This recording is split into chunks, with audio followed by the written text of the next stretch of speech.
Welcome to Lancashire's newest road. It's the M55 to Heyhouses link, and it opened on Friday, June the 28th, 2024.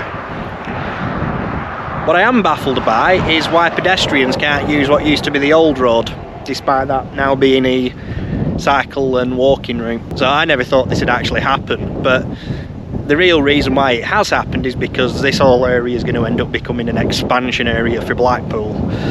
Lots more lovely new houses everywhere and traffic induced. Fantastic. Still, there you go. Nice new shiny bit of road to look at. The northern end, which is one of the oldest bits, opened around 25 years ago, shows you what you're probably going to end up with. Lots of development either side, some roundabouts and trees. What is a bit weird is that the roundabout here has retained the national speed limit despite all the roads coming off it being lower than that. Never mind. I can see there being a bit of a speeding problem down here while there is no development either side. This road does not say to you 40 mile an hour, it does actually have the design specification for a 60 mile an hour road, which is a bit of a problem. But hopefully new development will temper that somewhat.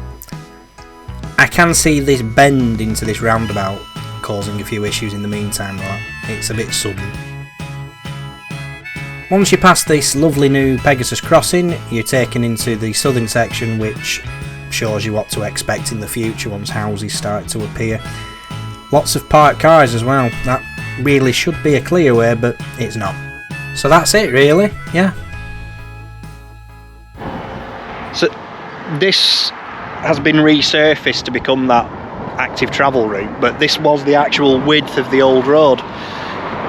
So as you can see, it's a little bit narrow, and it was not very fun to drive either because it undulated, because it was obviously sinking into the not so brilliant ground conditions. At the time when it was opened in the past, there used to be signs telling you that you had to stay within the white lines because you'd probably fall into the soft ditches either side. There were very few passing places as well. However, one has survived,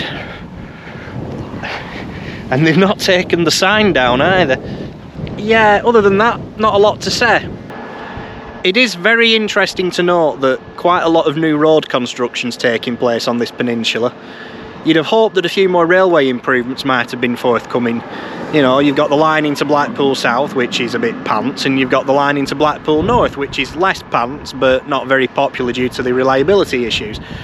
And then the less said about the new tram network with its weird half-hour frequencies, the better. I can't help but think that the construction of a load more houses in this area without adequate transport improvements is going to be a bit of a misfire.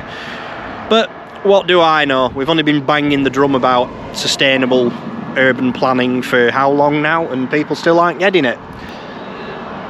I think I'm probably preaching to the choir when I say this, aren't I? So I'm not going to carry on with that rant, but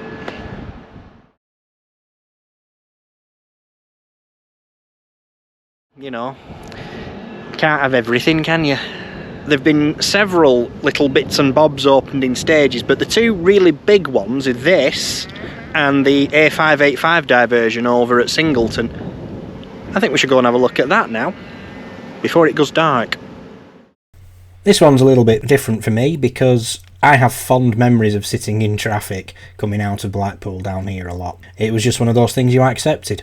But National Highways have now spent £162 million to bypass this little bottleneck, and this road is in the process of being converted into an active travel corridor. I'm not so sure that the Shell garage in the background is going to fare too well out of this, given that it's not signposted, whereas the Apple Green garage around the corner is. Somebody obviously pulled some strings to get that one put in place, but that's a story for another time, I think. Traffic started to use the new alignment here back in December 2023. It was running as a temporary two-way traffic road, as you can see, although some drivers had a bit of difficulty understanding the 30 mile an hour speed limit and were engaging in a lot of overtaking despite signs saying not to. Naughty naughty. What is also really unusual is despite its short length, this section of road has been designed as a 70 mile an hour dual carriageway, with the exception of the short length through junctions. The use of traffic signal junctions instead of roundabouts is primarily to allow for pedestrian and cycle movements, A roundabout could still do this, but you'd need control on the entries and exits, and it's less efficient for our traffic.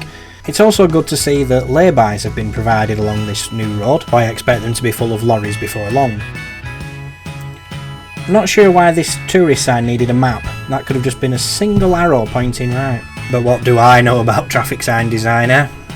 I imagine the locals were none too pleased with all these temporary traffic lights during the construction phase. This was filmed on New Year's Day 2024, and this took a good 10 minutes to get through all these works. That's quite some time for such a short length of new road, but no pain no gain, I suppose. Right, let's fast forward to June 2024 and its completed state. Big new junctions, bus stops, usual developments at the side of the road. The old road goes off to the left there. National speed limit's now in effect, as you can see, nice sweeping alignment, new lay-bys, going into a new signal junction. It's all, again, pretty standard, not too terrible as new roads go. Big drainage down the left hand side, nice underpass. That footbridge is awful though because of the ramps going up to it. It's not very friendly for accessible travel. And that's it, that's the tie into the old road again. So let's have another look going westbound, and it's pretty much as it was in New Year, except it's finished. There you go, there's a lorry in the lay-by, called it. And you don't have to wait as long as these traffic lights now they're finished, that's good. It was a beautiful sunset too when I filmed this, I've got to admit, it was really quite pleasant. Right, let's see what National Highways are doing with the old road then. You saw what Lancashire have done with the Heyhouses link and the new bridle and cycle path that they've taken from the old road. So you think, oh, this junction's being rebuilt, that could be promising, and oh, it's just painted cycle lanes. Well, that's disappointing, isn't it? And on that crushing disappointment, I will see you next time. Take care, bye bye.